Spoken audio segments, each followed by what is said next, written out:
alcoolisé, enfin bref. Bien le scotch en fait c'est un whisky, tout simplement. C'est un whisky qui est produit exclusivement en Écosse, d'où le terme scotch, qui est issu du mot Scottish, qui veut dire écossais, tout simplement en anglais. Donc c'est comme ça paraît un petit peu plus logique. Donc le scotch en fait est la désignation scotch. Il y a un cahier des charges à remplir, vous savez, je vous en ai déjà parlé, mais la plupart des alcools en fait sont protégés sous des appellations et doivent remplir un cahier des charges pour être catégorisés en fait. Et le scotch par exemple c'est un whisky qui est vieilli au minimum 3 ans en vue, généralement d'orge maltais, donc c'est exclusivement produit en Écosse. Logique. Et ce qui le distingue des autres whiskies comme le bourbon par exemple, ou les whiskies irlandais, ce sont ses méthodes de production. Donc qui sont un peu différentes. Et du coup, comme ce sont des méthodes de production, des terroirs qui sont différents, on va être sur des arômes qui sont un peu forcément différents tout simplement. Donc des notes qui sont souvent marines. Quand il note marine, c'est un peu salin. Voilà, c'est le côté un peu l'influence océanique un petit peu. Et parfois légèrement fumé selon la région de production. A noter que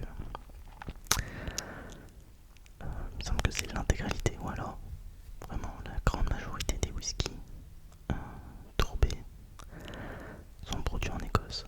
Et pour la simple et bonne raison qu'en Écosse, il y a des terroirs qui sont constitués d'une matière assez unique qui s'appelle la tourbe. Et cette tourbe en fait va apporter en fait des arômes fumés, un aspect fumé et cendré au whisky. Et c'est assez unique. C'est des whiskies qui sont assez exceptionnels. Et je pense que j'en ferai une vidéo dégustation parce qu'ils ne font pas l'unanimité dans la communauté en fait des spiritueux.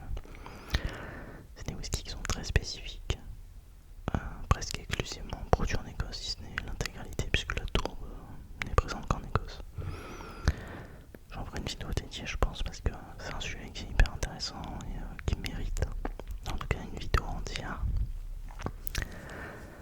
consacrée à ce type de whisky. Je sais pas si vous avez remarqué, on distingue aussi différentes orthographes de whisky. Donc là on parle de scotch pour un whisky écossais. Whisky écossais c'est avec un Y, comme le whisky français.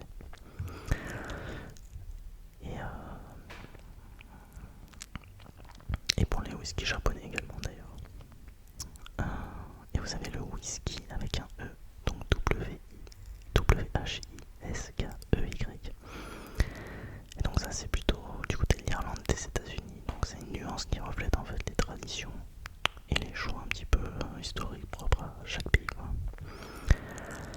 Mais whisky avec EY et whisky avec un Y, ça signifie la même chose. Whisky, tout simplement. C'est juste que quand vous avez EY, vous êtes sûr que c'est un whisky qui provient d'Irlande ou des États-Unis. Et quand il y a juste un Y à la fin, c'est soit un scotch, soit un whisky français, soit un whisky japonais, même canadien, je crois. Donc, voilà, c'était le petit détail comme ça, mais je vous apporte des éléments. Alors, il me semble que je vais peut-être me répéter dans ce que je dis dans d'autres vidéos, mais après l'idée c'est aussi de rappeler des termes en fait qui sont essentiels à la compréhension aussi de cet univers et du monde ultra riche des spiritueux et des vins, quoi. Donc voilà. Donc ce soir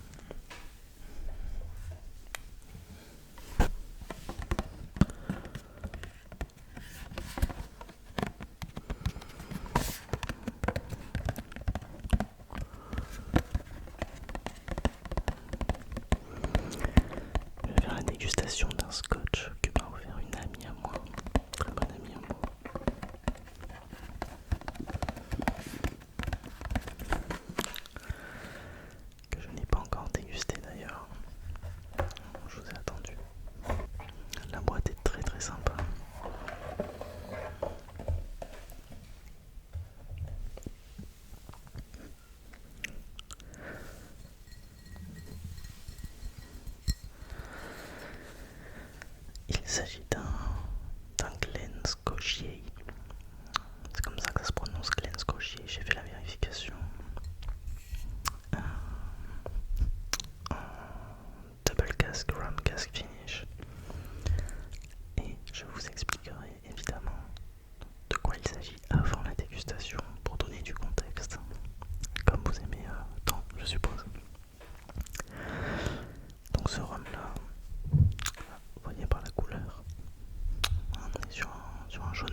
s'agit d'un single malt vieilli,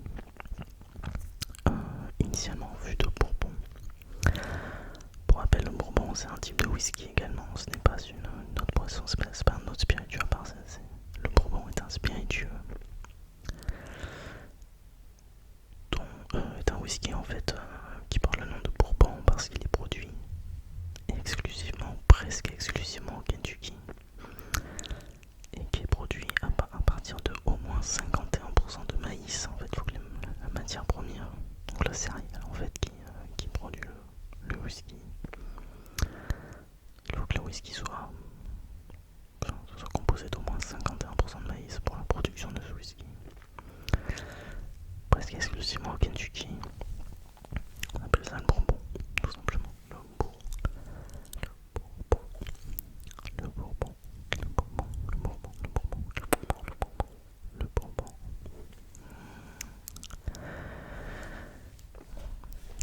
Et là vous allez me dire, mais que veut dire double cask, rum cask finish, double cask, rum cask finish? Eh bien j'y viens. Parce que c'est vrai que ce sont des notions.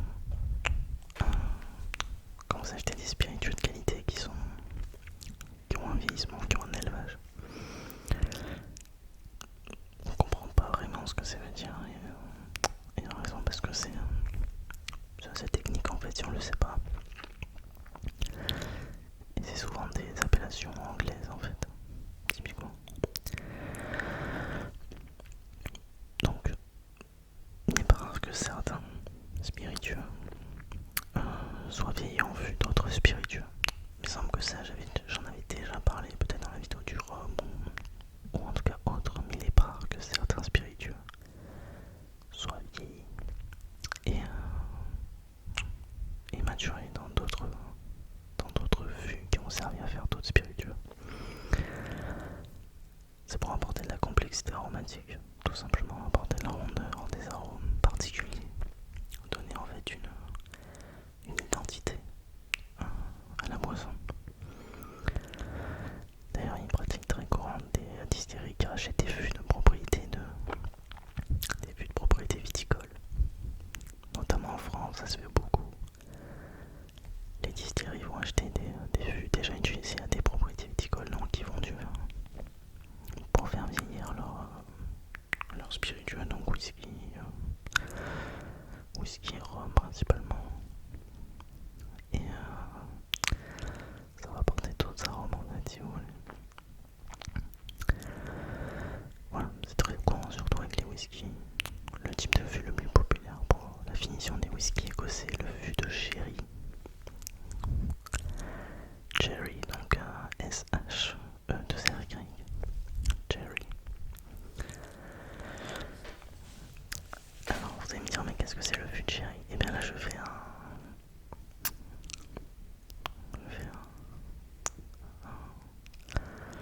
entre guillemets un lien avec ma dernière vidéo sur les dernières vidéos de dégustation sur les vins mutés. Le sherry qui signifie Xérès en français est en fait un vin muté espagnol produit en Espagne, donc je pense que vous avez peut-être vu ma vidéo sur le Porto, je vous conseille d'aller la voir en tout cas. Très sympa. Donc j'explique ce qu'est un vin muté. Donc en fût de sherry c'est tout simplement des fûts en fait qui ont servi à l'élevage en fait de Xérès et de sherry en anglais. Donc un vin muté espagnol. Et donc je reviens sur mon scotch. Donc suite à ce vieillissement en fût de bourbon, premier vieillissement en fût de bourbon, le scotch va être ensuite affiné dans un autre fût qui lui sera un autre fût donc de rhum des Caraïbes. L'idée de cette double maturation en fait serait de lui apporter à la fois de la rondeur, du caractère, voilà, comme je vous l'ai expliqué, une identité. Fraîcheur marine et whisky de Campbelltown et rondeur du rhum tout simplement. Parce que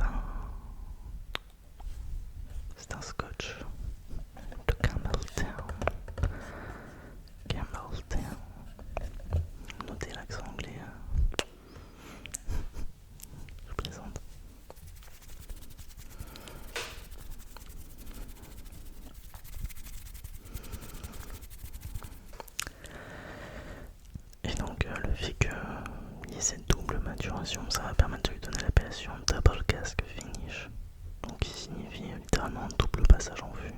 Donc un maturation en fût de bourbon et une finition en fût de rhum. Je voulais également différencier. Alors, c'est une légère différence, mais qui est néanmoins importante dans la compréhension de comment est fabriquée la boisson. La différence entre maturation et finition, c'est assez subtil, mais dans le whisky, le terme matured désigne la période principale de vieillissement qui est la plus longue. Donc la première, dans un flux qui développe la majorité des arômes. Donc là, ici, c'est le bourbon, de la couleur et de la texture, c'est compris. Et le terme finished ou affiné correspond à une seconde étape plus courte. Donc là, il s'agit du rhum des Caraïbes, donc le finished, c'est avec un fût de rhum des Caraïbes, où le whisky est transféré dans un autre type de fût pour ajouter des nuances aromatiques supplémentaires et complexifier son profil. Voilà. Et donc, celui-ci a reçu double maturation, comme je viens de vous l'expliquer.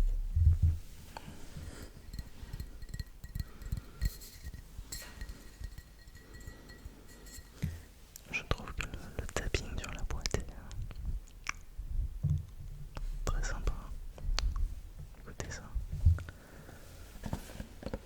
En fait, il y a une espèce de reliure. Très sympa qui vont donner vraiment un aspect quali, je trouve, en fait, au packaging qui est assez premium, donc c'est assez cool, je trouve.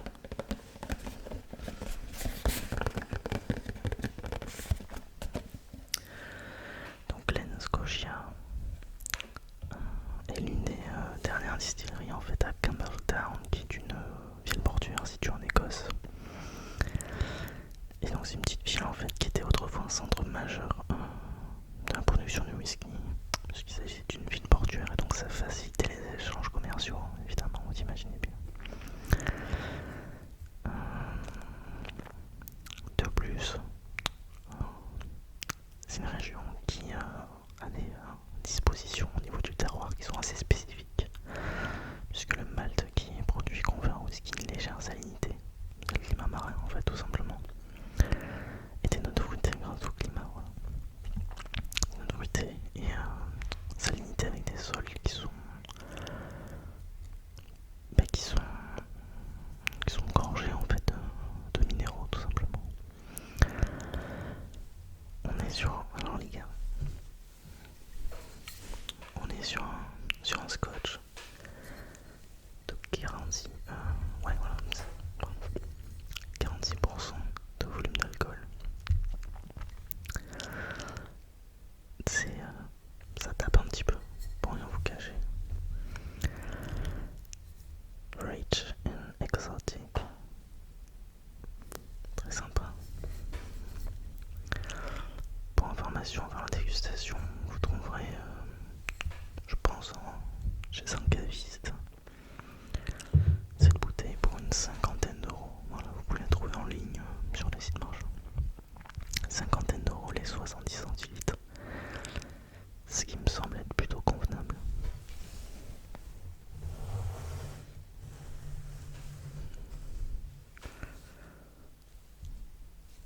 Place à la dégustation.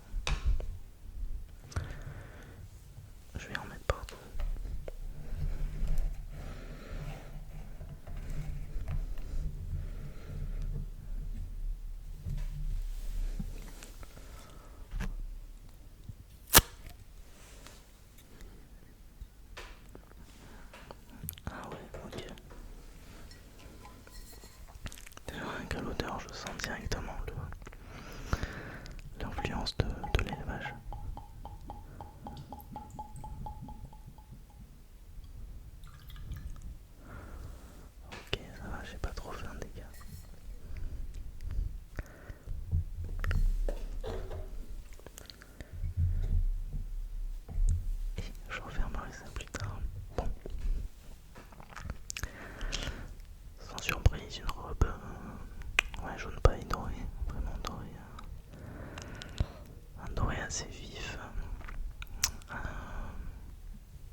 l'élevage vraiment très long en tout cas, peut-être marqué mais pas très long. Et il est important de dénoter que l'élevage ne fait pas la qualité d'un whisky. La durée de l'élevage, ce n'est pas parce que c'est un whisky qui n'a pas 10 ans d'élevage ou 12 ans, bref, que c'est un whisky de moins bonne qualité. En fait, la durée d'élevage est devenue un outil marketing. On associe direct en fait les whiskies qui ont plus de 10 ans d'élevage comme des whiskies premium, etc. Mais c'est pas forcément le cas. Il y a des whiskies qui ont une durée d'élevage assez courte, qui sont des whiskies absolument exceptionnels. C'est juste que c'est un style qui est différent, c'est un profil aromatique différent, l'objectif n'est pas le même du tout. Selon les whiskies, il y a des très bons whiskies qui ont 10 ans d'élevage, de très mauvais whiskies qui ont 10 ans d'élevage. Et donc là, ne vous fiez pas à ça en fait. C'est juste que ce sont l'objectif en fait l'objectif de la distillerie de produire en fait une eau de vie qui est complètement différente, un style différent, mais ça ne reflète en rien la qualité. Qu'on soit bien d'accord là-dessus. Bon.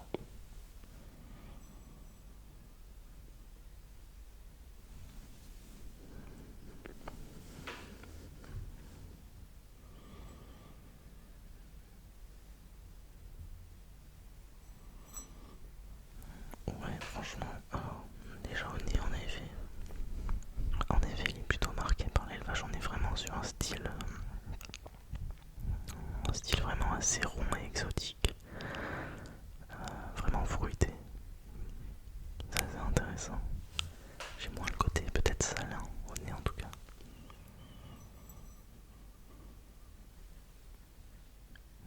J'ai le côté un peu mangue ananas. Ça c'est la finition en vue de rhum, ça c'est certain.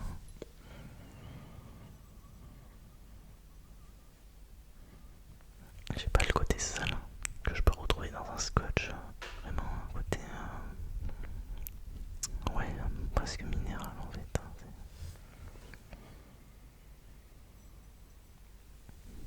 Bon mais je vais goûter ça.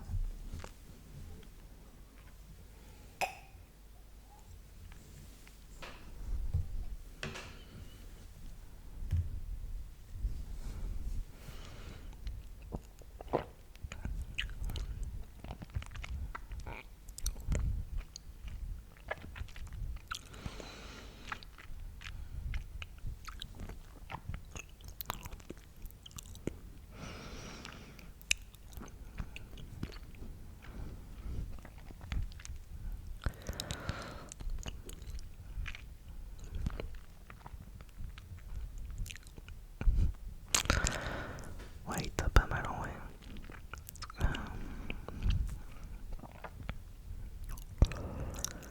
C'est très sympa. Là, je retrouve beaucoup plus l'identité du scotch en fait, de suite, en bouche. Quelque chose de très vif, avec pas mal de fraîcheur. Et vraiment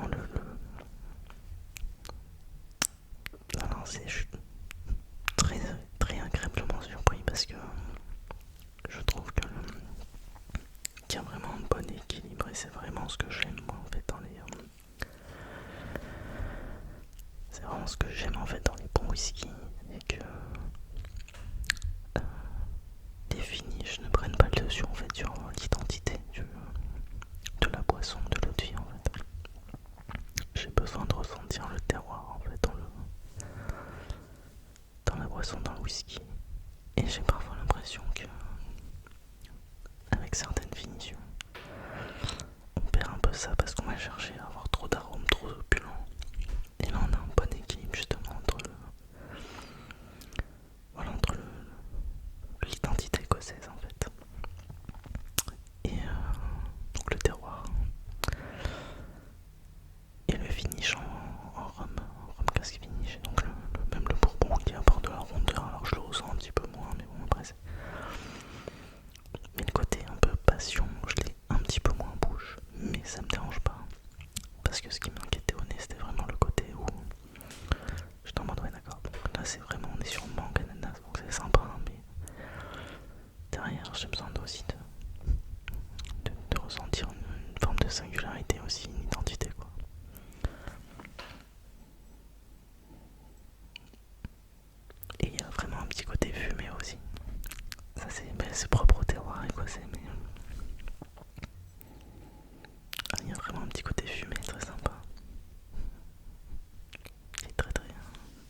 si vous cherchez à offrir par exemple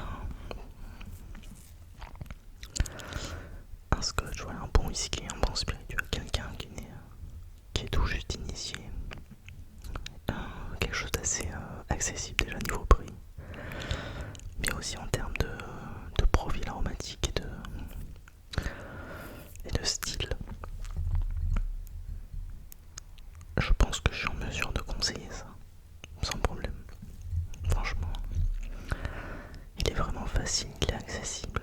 On a des arômes qui sont très sympas, très équilibrés. On n'est pas sur un scotch classique, on est vraiment sur une version beaucoup plus modernisée, avec justement ce double cask finish qui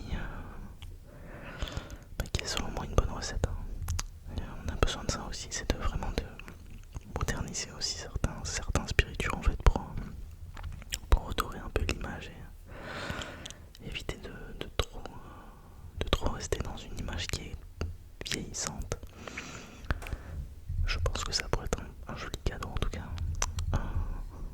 Le produit est vraiment sympa.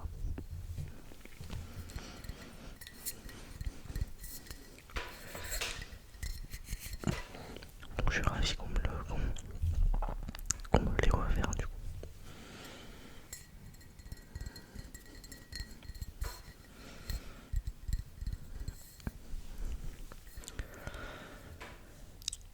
Chers amis, merci d'avoir regardé cette vidéo. La prochaine vidéo, donc la semaine prochaine, sera dédiée justement